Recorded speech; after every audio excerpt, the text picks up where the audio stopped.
കോളേജിലെ ലൈബ്രറിയിലാണ് ദിയ ആദ്യമായി രോഹിത്തിനെ കാണുന്നത്. ഒറ്റ നോട്ടത്തിൽ തന്നെ അവൾക്ക് അവനോട് ക്രഷ് അടിച്ചു. അവൾ അവൻ അറിയാതെ കുറേ പുറകെ നടന്നു. സംസാരിക്കണമെന്നുണ്ടെങ്കിലും ധൈര്യമില്ലാത്തതുകൊണ്ട് വായി നോക്കാനേ നിന്നുള്ളൂ. അവൻ നന്നായി ചിത്രം വരയ്ക്കും. അവൻ വരച്ച ചിത്രങ്ങൾ നോട്ടീസ് ബോർഡിൽ ഒട്ടിച്ചു വെച്ചത് അവൾ അടിച്ചു മാറ്റി. ഒടുവിൽ ഇഷ്ടം പറയാനായി മോഷ്ടിച്ച ചിത്രങ്ങൾ എടുത്തുകൊണ്ട് അവനെ കാത്തുനിന്നു. പക്ഷെ രോഹിത് ജോലി കിട്ടി വിദേശത്തേക്ക് പോയി എന്നാണ് അവൾ കേട്ടത്. അവനെ മനസ്സിൽ വെച്ച് 3 കൊല്ലം ജീവിച്ചു. ജോലിക്ക് പോകാൻ വേണ്ടി ലിഫ്റ്റിൽ കയറിയ ദിയ കാണുന്നത് രോഹിത് വരുന്നതാണ്.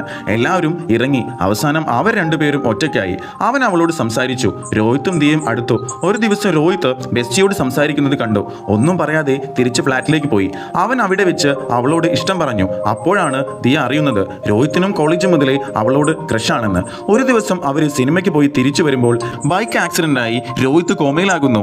ദിയ ഭാഗ്യത്തിന് രക്ഷപ്പെട്ടു. ഇനി ഒരിക്കലും രോഹിത്ത് ജീവിതത്തിലേക്ക് തിരിച്ചു വരില്ലെന്ന് മനസ്സിലായപ്പോൾ അവൾ റെയിൽവേ ട്രാക്കിൽ തലവെക്കാൻ പോയി.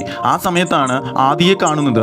അവനോട് അവൾ കമ്പനിയായി. ആദ്യം അവളെ പഴയ ജീവിതത്തിലേക്ക് കൊണ്ടുവരുന്നു. അവൻ്റെ കൂടെ അവളും ഭയങ്കര സന്തോഷമായിരുന്നു.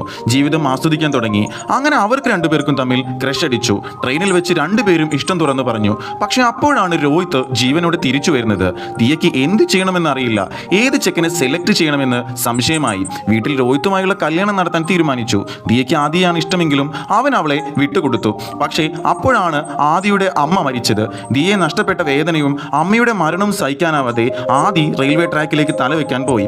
ദിയെ രോഹിത്തിനെ കൺവിൻസ് ചെയ്ത് അവിടേക്ക് ഓടി. ആദി സന്തോഷിച്ചു. അവളുടെ അടുത്തേക്ക് വരാൻ നിന്നപ്പോഴേക്കും അവളുടെ കൺമുന്നിൽ ആദി ട്രെയിൻ തട്ടി മരിച്ചു.